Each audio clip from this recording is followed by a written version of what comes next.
Bonjour et bienvenue sur ma chaîne de podcast Milly Framboise. Cette année, en 2023, la maison d'édition Charleston fête ses 10 ans. Et c'est un post sur leur compte Instagram qui m'a inspiré cette vidéo où en fait ils proposaient aux lecteurs de les taguer avec les 10 romans que les lecteurs avaient préférés de la maison d'édition Charleston depuis ces 10 ans. Et donc ça m'a inspiré pour faire ma propre vidéo podcast à ce sujet et vous parler des 10 romans que j'ai préféré lire chez eux. N'hésitez pas d'ailleurs à me retrouver sur Instagram avec mon pseudo Milly Framboise. Donc avant de vous parler de mon top 10, je voulais vous faire une rapide présentation de la maison d'édition et vous parler un tout petit peu rapidement de mon histoire avec cette maison d'édition. Donc pour reprendre les deux premières lignes, on va dire explicatives de la maison d'édition que l'on peut lire sur leur site internet, Charleston est née en janvier 2013 au sein des éditions Le Duc. L'envie de notre fondatrice Karine de Bailly de Robien, publier des romans qui nous transportent aux côtés de femmes fortes et inspirantes. Voilà, donc ça c'est un petit peu la présentation sur leur site internet et moi je complète en disant que c'est une maison d'édition qui publie essentiellement des sagas familiales, des secrets de famille, des romans contemporains et historiques avec des héroïnes marquantes. C'est leur marque de fabrique, c'est leur ligne directrice. Voilà en ce qui concerne un petit peu la maison d'édition Charleston, mais je pense que beaucoup d'entre vous doivent la connaître quand même. Alors en ce qui concerne ma petite histoire avec eux, donc je vais vous raconter ma petite histoire. J'ai été booktubeuse de 2015 à 2021. À visage découvert, hein, j'étais comme la plupart des booktubeurs sont. Et en fait, 2 mois après m'être lancée sur Booktube, j'ai eu mon premier partenariat avec une maison d'édition en mai 2015 et c'était Charleston. C'est la première maison d'édition à m'avoir fait confiance. À l'époque, c'était une toute jeune maison d'édition, ils n'avaient pas beaucoup de livres de publiés, ils n'étaient pas très connus, on était très peu de booktubeurs à l'époque à parler d'eux, je me souviens. Du coup, quand je vois aujourd'hui, 8 ans plus tard, ce qu'ils sont devenus, le succès qu'ils ont, eh bien je m'en félicite, je suis très heureuse pour eux. Donc en ce qui me concerne, j'ai arrêté mon partenariat avec eux en 2021 lorsque j'ai supprimé ma chaîne YouTube, mais il n'empêche que je continue à acheter de temps en temps certains de leurs livres lorsque des titres m'interpellent. Je pense qu'au fond, ça restera toujours ma maison d'édition préférée parce que j'ai vraiment un lien très particulier avec eux. Voilà donc en ce qui concerne ma petite présentation et donc je vais passer à mon top 10, donc les 10 romans, on va dire que je retiendrai de ces 10 années de publication Charleston entre 2013 et 2023. Alors, en ce qui concerne le premier livre dont je vais vous parler, c'est un livre tout particulier pour moi parce que déjà c'est le premier livre qu'ils m'ont envoyé lorsque j'ai été en partenariat avec eux en mai 2015. Ils m'ont fait découvrir leur maison d'édition avec ce livre parce que c'était le dernier livre qui venait de sortir de leur maison d'édition et du coup, eh bien, c'est celui-ci qu'ils proposaient à leurs partenaires. Et donc j'avais accepté sans trop d'attente on va dire, et donc il s'agit du premier tome de la saga des 7 sœurs de Lucinda Riley. Alors je pense que je vais aller assez vite pour l'histoire parce que je pense que la plupart d'entre vous connaissent. C'est l'histoire de 6 petites filles qui ont été adoptées aux 4 coins du monde par un homme qui n'a pas eu d'enfant à lui. Alors il n'y a que 6 filles car la 7e sœur n'a pas été trouvée. Et en fait le titre du livre Les 7 sœurs fait référence à une constellation qui s'appelle comme ça. Et chaque tome correspond donc à chacune des sœurs. Dans le premier tome, on va faire la rencontre de Maya, c'est la sœur aînée. À la mort de leur père adoptif, les sœurs vont recevoir des indices qui vont concerner leurs origines. Et les recherches de Maya vont la conduire jusqu'au Brésil, son pays d'origine. Il va donc y avoir une alternance d'époque passé-présent où on va suivre l'histoire de l'arrière-grand-mère de Maya, Isabelle, dans les années 1920. Et donc on va alterner comme ça passé-présent avec une partie Maya et une partie Isabelle. Donc en ce qui concernait mon avis, eh bien pour moi ce livre ça a été un coup de foudre livresque monumental. C'est le livre qui a changé ma vie de lectrice. Alors en 2015, pour compléter ma petite histoire du début, je reprenais la lecture. Je n'avais pas lu pendant très longtemps. En fait, je lisais beaucoup quand j'étais petite, début de l'adolescence. Et après, ça a été terminé. Pendant la période collège-lycée, je lisais très peu. Et en fait, j'ai repris vraiment la lecture avec passion courant de l'année 2015, quand je me suis aussi lancée sur Booktube. Ça m'a aussi donné envie de lire par la même occasion, parce qu'en plus voilà, j'entamais une formation pour être bibliothécaire. Bref, j'étais à fond là-dedans, et du coup j'avais pas forcément de genre de livre favori, et on peut dire que ce livre-là a été un tournant dans ma vie de lectrice. C'est lui qui m'a donné le goût des sagas familiales, de la romance, du côté historique aussi, envie d'évasion, parce que eh bien ce genre de livre, souvent voilà, les personnages vont découvrir leurs origines dans d'autres pays aussi. C'est un roman qui me marquera pour toujours, je pense. Et donc je vous recommande toute la série des 7 sœurs. Tous les tomes sont super, c'est passionnant comme série. Pour moi le 1 reste à part, hein. Les autres, même si je les ai adorés, ils n'ont pas, pour moi ils n'ont pas le niveau du 1 qui m'a complètement bouleversée, que j'ai lu 2 fois, et à ma deuxième relecture il m'a autant bouleversée qu'à ma première lecture. Donc vraiment pour moi ça a été vraiment un coup de foudre livresque. J'attends le tome 8 avec beaucoup d'impatience, où on va en apprendre beaucoup plus sur l'histoire du père adoptif, donc j'ai très hâte. Et puis malheureusement ça va clôturer la saga des 7 sœurs. Il va falloir que je m'y fasse, mais en tout cas c'est une excellente série si vous aimez les sagas familiales. Un autre livre qui mérite d'être dans ce top, c'est Les Mystères de Fleet House, encore de Lucinda Riley. Donc j'en ai sélectionné que 2 de cet auteur. Enfin, j'ai un peu triché pour le premier puisque c'était une saga, mais bon, voilà. Donc Les Mystères de Fleet House, je vous en ai parlé dans une de mes premières vidéos podcast. Donc je vous renvoie à cette vidéo pour mon avis plus détaillé. Là, je ne vais pas m'étaler dessus. Donc pour rappel, c'était un élève qui était retrouvé mort dans un pensionnat, dans un petit village dans le Norfolk, dans la campagne anglaise. Il va y avoir une enquête pour déterminer si la cause de la mort est accidentelle ou criminelle. Et il y a des secrets de famille vieux de 30 ans qui vont ressurgir. J'avais beaucoup aimé ce roman policier. En plus, ce n'est pas du tout ce qu'a l'habitude de faire Lucinda Riley. J'avais trouvé ça addictif, ça se lit tout seul. Du début à la fin, j'étais embarquée dans cette enquête. L'enquêtrice Jazz Hunter est très attachante. Il y a du suspense. L'atmosphère est froide et pesante. Pour moi, c'est un très bon roman policier. Et donc pour une chronique un petit peu plus détaillée, je vous renvoie donc à ce podcast. Ensuite, je vais vous parler d'une auteure qui... Alors, Lucinda Riley et Clarisse Sabart donc font partie de mon top 5 de mes auteurs préférés de tous les temps. Donc forcément j'ai choisi 2 romans de chacune d'elles. Donc pour Clarisse Sabart, j'ai pas pu m'empêcher de choisir 2 livres qui vont figurer dans ce top 10. Clarisse Sabart, c'est une révélation, je pense, chez les éditions Charleston, puisqu'en plus, eh bien, elle a gagné le premier prix du livre romantique en 2016. Quand le prix a été mis en place, a été organisé par la maison d'édition, eh bien, c'est Clarisse Sabart qui avait remporté le premier livre, donc le premier prix. Et donc, elle s'est fait connaître grâce à ça. Donc, je pense que Clarisse Sabart a vraiment une part importante dans la maison d'édition. Elle est très attachante en plus, j'ai eu la chance de la rencontrer au Salon du Livre à Saint-Étienne en 2018 et c'est une femme absolument adorable, très gentille et voilà, je suis très heureuse d'avoir fait sa connaissance et de lire tous ses livres puisque j'ai lu tous ses livres jusqu'à aujourd'hui. Et si je ne devais qu'en sélectionner que 2, eh bien il y aurait tout d'abord La plage de la mariée.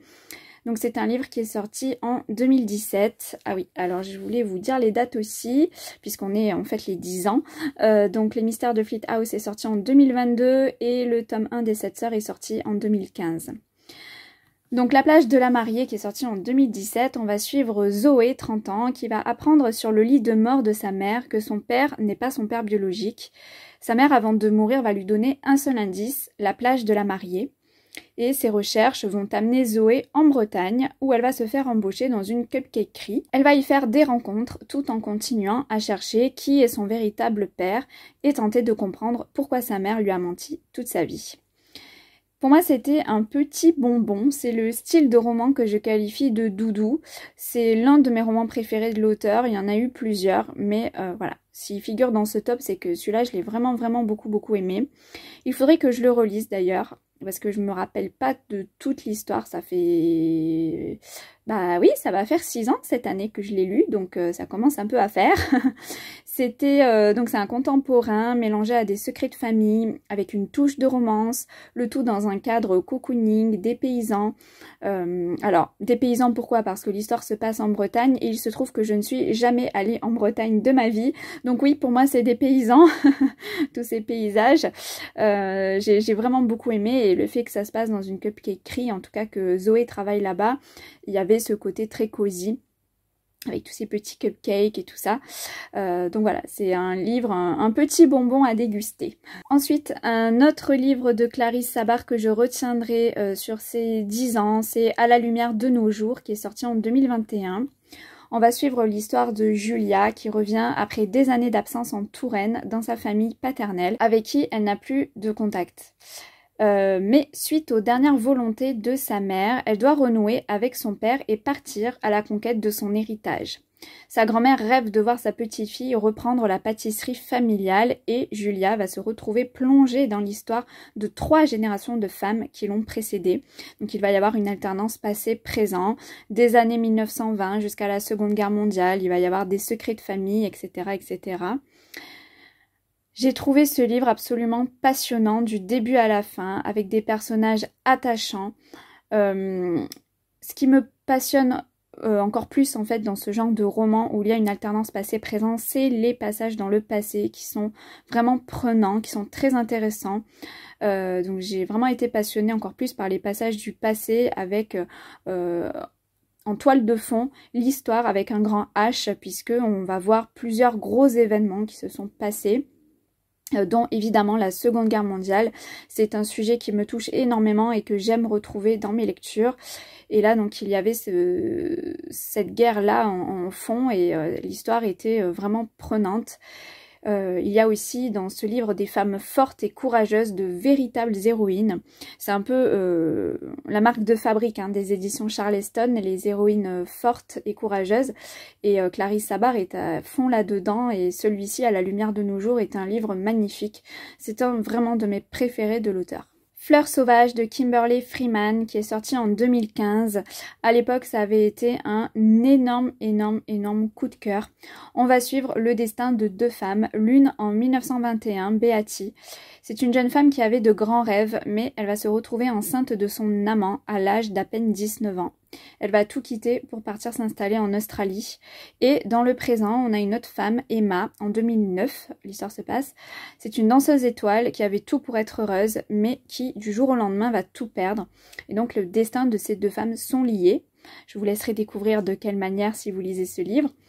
Donc, comme je vous le disais, ça avait été un énorme coup de cœur à l'époque. Ça faisait partie de mes romans préférés de tous les temps. J'avais vraiment adoré ce livre. Avec, encore une fois, des secrets de famille, un dépaysement total avec l'Australie. J'avais eu un gros coup de cœur pour ce pays. Et je me rappelle que après, j'avais envie de lire d'autres livres qui se passaient en Australie. Ce que j'ai fait d'ailleurs, j'en ai trouvé d'autres, des sagas familiales comme ça qui se passaient en Australie. J'avais adoré les descriptions de ce pays.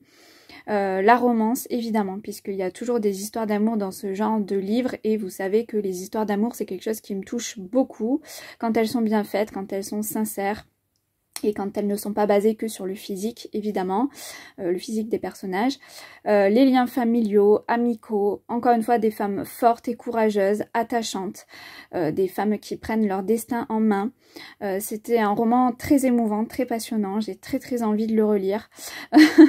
Là, de vous en parler, ça me donne vraiment envie de le relire. Voilà, ça a été un très beau roman. Ensuite, Les Roses de Somerset de Leila Meacham qui est sorti en 2013. Donc c'est le premier livre que la maison d'édition Charleston a publié. Et pour ma part, c'est le 2e livre que j'ai lu chez Charleston. Donc après avoir reçu le tome 1 des 7 sœurs en partenariat avec eux, j'avais reçu Les Roses de Somerset. Donc là, nous sommes en 1916, aux États-Unis. On va suivre Marie, une jeune fille de 16 ans, qui va hériter de la plantation de coton de sa famille, suite au décès de son père, puisque son père a vu que sa fille, c'était la seule qui était vraiment attachée à cette plantation de coton, puisque les autres membres de la famille, c'est pas forcément leur préoccupation première, mais elle voue véritablement une vraie passion à cette plantation de coton. Et son père l'a vu, il a vu le potentiel qu'elle pourrait avoir plus tard à gérer cette plantation. Marie va devoir affronter de nombreux obstacles et faire des sacrifices pour respecter les dernières volontés de son père. Ça ne va pas du tout être facile pour elle et on va la suivre tout au long de sa vie. C'est un roman purement historique. Donc, en ce qui concerne mon avis, je n'avais pas forcément adoré ce livre à l'époque. Je l'avais beaucoup aimé, mais ce n'avait pas été un coup de cœur. Mais c'est un livre pour moi qui mérite sa place ici parce qu'il m'a marqué dans le sens où c'est le deuxième livre que j'ai lu de la maison d'édition. C'est le premier qu'ils ont publié dans leur maison d'édition et pour moi il avait sa place, voilà. J'avais beaucoup aimé le côté historique et les histoires de famille, le courage de cette jeune fille. Il y a également un préquel qui était sorti qui s'appelle La Plantation, qui se passe un siècle avant, je crois que c'était au 19e siècle, que j'avais beaucoup aimé aussi. Ensuite, L'île aux papillons de Corinna Baumann qui est sorti en 2014. On est ici en 2008 à Berlin. On va suivre Diana, qui est une brillante avocate, qui est appelée au chevet de sa grand-mère, qui est gravement malade. Elle va lui confier l'existence d'un secret de famille qu'elle doit découvrir, que Diana doit découvrir. Elle va alors s'envoler pour le Sri Lanka, la terre de ses ancêtres, des colons, qui étaient autrefois appelés Ceylan. Elle va y découvrir une prophétie qui semble avoir changé le destin de sa famille, et elle va y découvrir un amour interdit.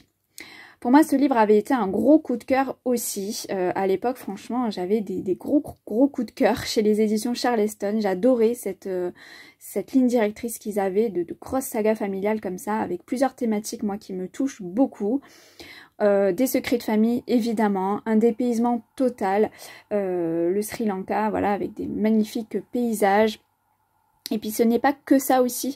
Dans ce genre de livre, il y a certes les descriptions des paysages, mais il y a aussi, on apprend beaucoup sur la culture, les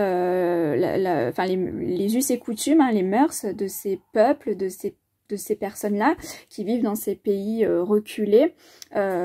J'avais beaucoup aimé aussi certains livres où l'histoire se passait en Inde, Sri Lanka, tout ça. Plus c'est loin en fait, et plus c'est loin à l'autre bout du monde, et plus ça m'interpelle, on va dire, ça me passionne, puisque c'est tellement loin de la France que on a l'impression que voilà, que c'est sur une autre planète, alors que c'est sur la même planète que nous, mais c'est tellement à des kilomètres de nous ce qu'on vit, notre façon de penser, de vivre, etc., que ça me passionne, voilà, tout simplement. J'apprends des choses. Et donc voilà, j'aime beaucoup ça. Une magnifique histoire d'amour aussi dans le passé. J'adore tout ce qui est amour interdit. Alors, évidemment, ça dépend quel genre d'amour interdit, mais là, dans cette histoire, ça m'avait particulièrement plu. Je ne vais pas vous spoiler ce que c'est, mais en tout cas ça m'avait énormément touchée. Les personnages étaient attachants. Bref, j'ai envie de le relire aussi, L'île aux papillons. Décidément, cette vidéo, ça va être... ça va me donner envie de relire certains titres. En tout cas, c'est un très très beau livre. Ensuite, autre coup de cœur que j'avais eu avec La mer en hiver de Susanna Kersley. C'est un livre qui est sorti en 2015. On a une alternance d'époque passé-présent. Dans le passé, nous sommes en 1708 en Écosse. Une flotte de soldats français échoue à faire revenir le roi exilé sur ses terres afin de réclamer sa couronne. Et dans le présent, on va suivre Carrie, une jeune écrivaine, qui va s'inspirer de cet épisode historique pour écrire son nouveau roman. Elle va alors partir s'installer dans un château écossais pour écrire son histoire. Elle crée une héroïne du nom d'une de ses ancêtres, Sophia. Mais elle va se rendre compte au fur et à mesure que les faits historiques et la fiction se mêlent de plus en plus. Elle va découvrir alors une histoire d'amour fascinante oubliée avec le temps, chargée de 300 ans de secrets. Je me souviens que j'avais adoré cette histoire, un peu particulière par rapport aux autres, puisque le côté historique, là, pour le coup, est très ancien. On est au début du XVIIIe siècle, alors que bien la plupart des livres avec des alternances d'époque, en général, on remonte au début du XXe siècle. Et là, on est vraiment au début du XVIIIe, donc c'est un gros pas historique en arrière, on va dire. Et le fait que la fiction se mélange à la réalité, ça donnait un côté un peu ambigu, on ne savait pas trop où était la réalité ou pas. Après, on a toutes les réponses à la fin, donc c'est pas dérangeant. Alors, évidemment, il y a une magnifique histoire d'amour. Vous me connaissez maintenant, je pense. Voilà, j'ai adoré ça. Une histoire de femme aussi, évidemment. Donc moi je peux vous le recommander ce livre si vous aimez l'Écosse, si vous êtes attiré par ce pays, allez-y parce que l'ambiance est très bien retranscrite. Moi personnellement l'Écosse, tout ce qui est Grande-Bretagne, c'est pas un pays qui m'attire plus que ça, mais je sais qu'il y a beaucoup de gens qui sont passionnés par l'Écosse, qui adorent ce pays. Donc si ça vous tente, n'hésitez pas, si vous aimez les histoires d'amour et le côté historique. C'est vraiment une très très belle histoire. Et les deux derniers livres dont je vais vous parler, c'est deux grosses claques, mais deux romans hyper poignants.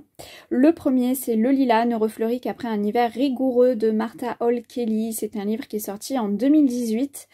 Donc comme vous pouvez le voir sur l'image, c'est un livre que j'avais reçu en épreuve non corrigée.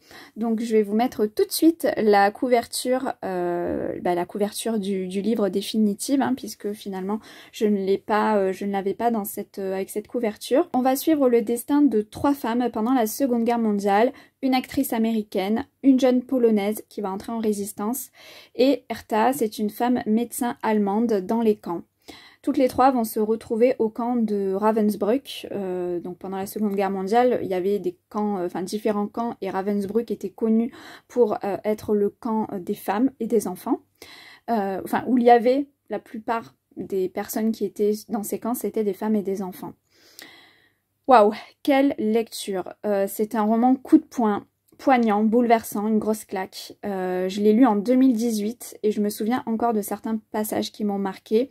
J'avais dit à l'époque, je me souviens quand j'en avais fait ma chronique, que c'était un roman qui me marquerait pendant longtemps, et la preuve, 5 ans plus tard, c'est le cas.